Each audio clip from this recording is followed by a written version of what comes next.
Great Lakes here. Today we're going to be making some beautiful potato hamburger or sandwich buns. And not just any kind of potato sandwich buns, but some great big brioche style potato sandwich buns. Why potato buns? Why brioche buns? Why oversized potato brioche buns? Well, basically, I needed a sandwich bun that would hold up to the great big pile of stuff on it that is contained within the new sandwich I created. I needed something that had a lot of substance and sort of structure to it, but was also soft and delicious enough to actually want to eat. So a potato bun seemed like the perfect type of bun to make.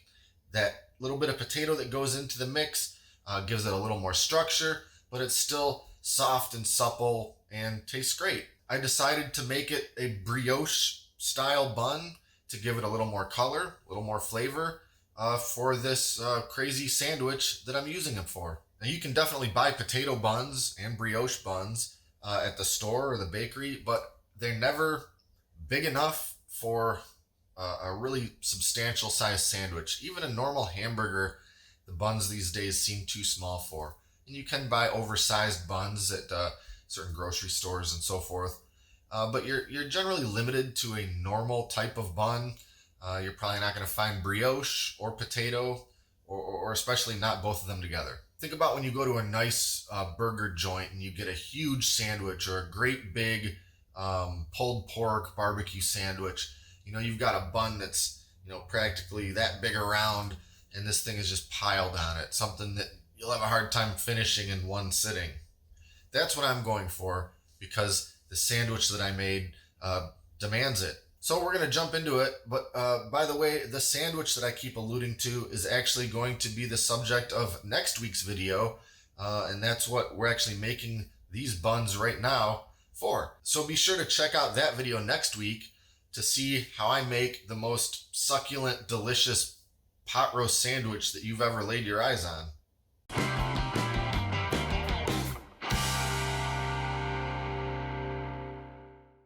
Well, let's take a quick look at our bread ingredients. First, we've got 2¼ cups of bread flour.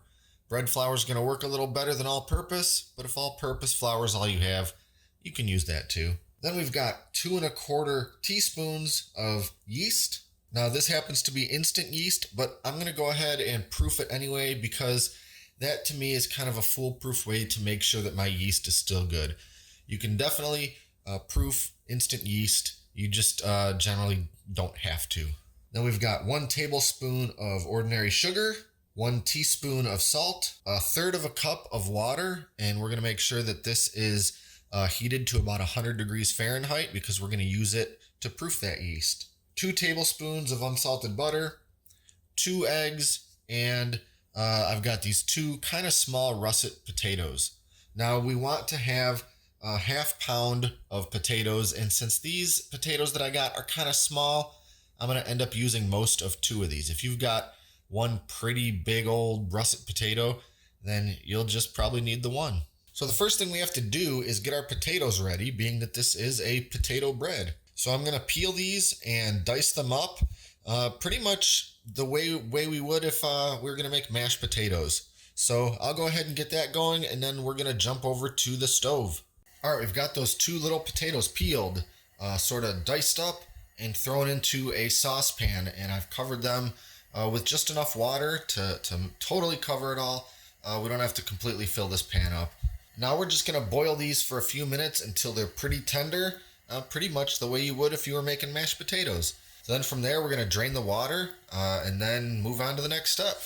All right, the potatoes are nice and tender, and I drained off the water and threw them back in the pan over some heat just so I can kind of cook off some of that excess liquid on the potatoes. I want these a little drier, so I'll just leave them in here about a minute.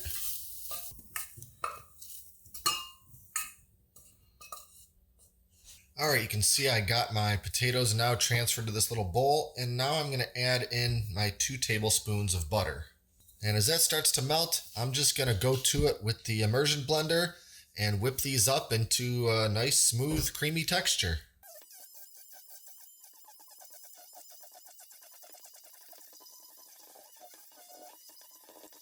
All right, now I'll just set these potatoes aside for a couple minutes and we're gonna start getting our yeast proofed.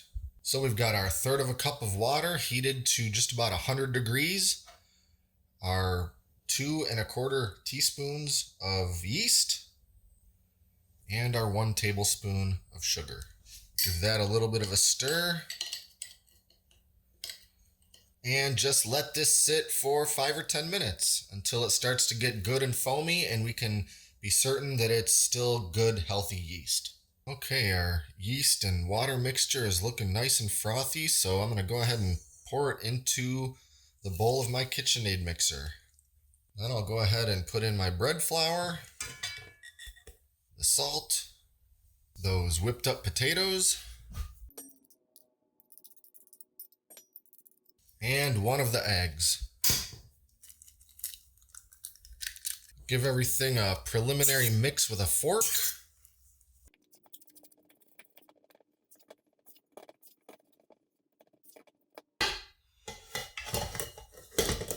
And now we're moving to the stand mixer with, of course, our bread hook. And we're gonna mix on setting 2 or 4 for 5 or so minutes. And then from there, I'll take the dough out and do the rest of the kneading by hand.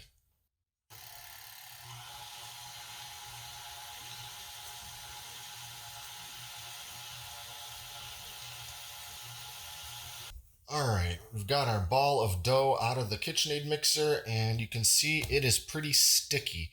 And that's actually what we want. We don't want this thing to be overly dried out. Pretty much we want it as sticky as we can get away with without it completely sticking to the counter or my hands and just pulling itself apart.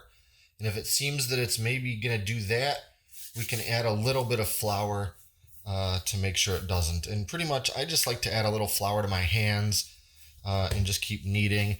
And that way it's harder for me to accidentally add too much flour. So I'm just gonna knead this for about a full 5 more minutes.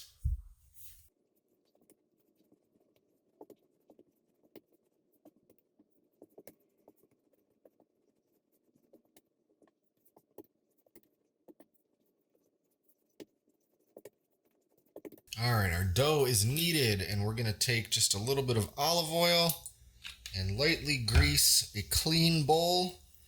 Now, a lot of bread recipes call for using the mixing bowl, but I find that it's so crusted up by now from that initial bread mixing that it's just, I don't think it's ideal to use. So I like to some of the time use a nice clean bowl with a nice fresh coat of grease, or in this case olive oil. And now I'm going to take a damp, clean kitchen towel and just cover that bowl up. You can also use plastic wrap if you prefer. Now we have to leave the dough alone for a while so that it can rise. We want to wait until it's about doubled in volume, and that might take about an hour. Now, with any dough proofing, you want to put this thing in a relatively warm place that's free of drafts. And my favorite thing to do is actually put the whole bowl into the oven that was turned on a little while ago. It's still just the littlest bit warm, but definitely not hot because we don't want the bread to start cooking. So that's where I'm going to put this for about the next hour, and then we'll come back and check on it. All right, it's been about an hour and our dough is clearly doubled in size. So now we're going to lightly flour the counter here and turn this dough out onto it.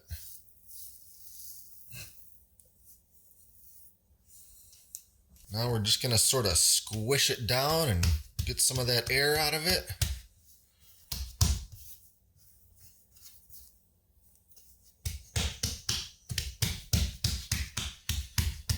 And I want to end up with something resembling a rectangle so that I can easily eyeball it, and I'm going to cut this into 4 equal pieces.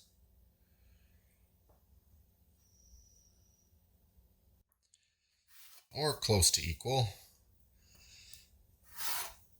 That's right, for this entire ball of dough, we are going to make 4 buns out of it. After all, this is a recipe for oversized hamburger buns. Now I'm going to take each one of these and form them into tight balls, or at least as tight as I can get. And I will admit that I am not a pro at this part. So I'm just going to kind of do the best I can to try to fold these edges up underneath and kind of pull everything tight as I do so. I've seen a lot of people online that can sort of roll this ball of dough around on the counter with one hand and end up with just the most perfect taut ball of dough. And I have just never been able to get that technique right. So I kind of just pull all the edges around and get them all underneath and just kind of gently twist everything so it's all on the bottom as far as the seams go. And I'll just do the same with these other 3 segments.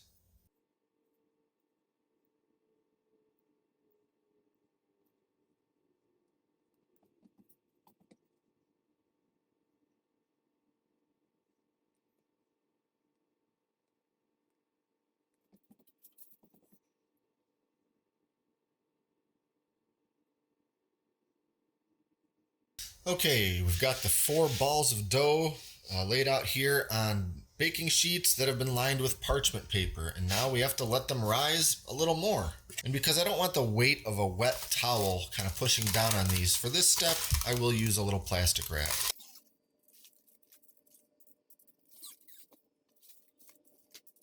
And now I'm just going to go ahead and set these on top of the stove on the burners, of course with the heat off, and let these sit for about another 40 minutes. And the last 10 or 15 minutes of that, I'm going to get the oven preheated. And I'll be preheating that to 425 degrees Fahrenheit. Okay, just a couple quick more things before we pop these into the oven. I'm going to very gently just push these down a little bit before they get baked. I just want to make sure that they kind of stay hamburger bun shaped rather than turning into a big, sort of circular dinner roll, or spherical, I guess. So just the littlest bit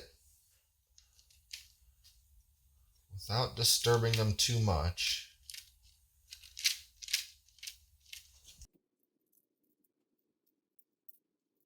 Finally, a quick egg wash using that other egg and about a tablespoon of water. And we'll just give each one a nice brushing.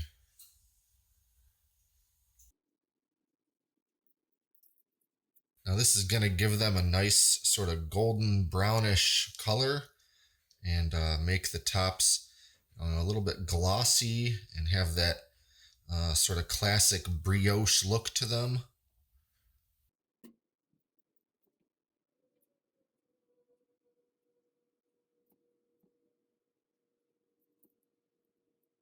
Now into the oven they go.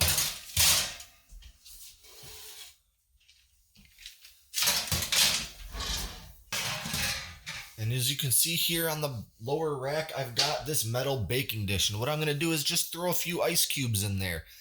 That's going to produce a little bit of steam as these things bake. And that's going to contribute to helping keep these buns a little on the softer side. Oh, we don't have to get crazy, just a handful.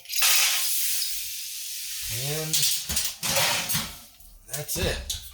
Now these are going to take about 18 minutes to bake. So I'm going to set a timer for 15 minutes so I can come back and make sure to check them at that point. And here we are.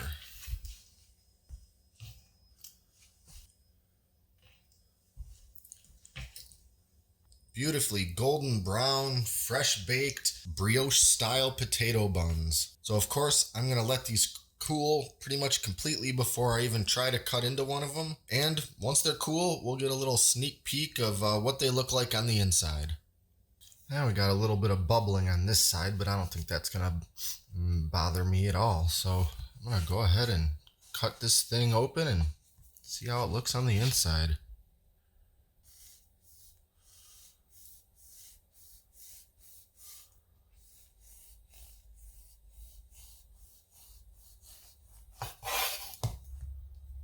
That looks absolutely great. This is exactly what I was hoping for. This is exactly what I wanted. That's going to make just an amazing bun for my giant sandwich.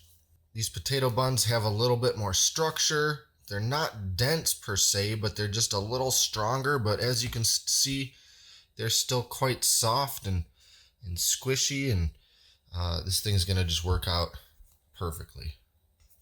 So that's it for now. Be sure to like and subscribe to stay up to date with all our latest stuff, including future bread videos. And by the way, don't forget to check out next week's video when we go through this amazing pot roast sandwich. Thanks for watching, and I'll see you next time right here in the Great Lakes Kitchen.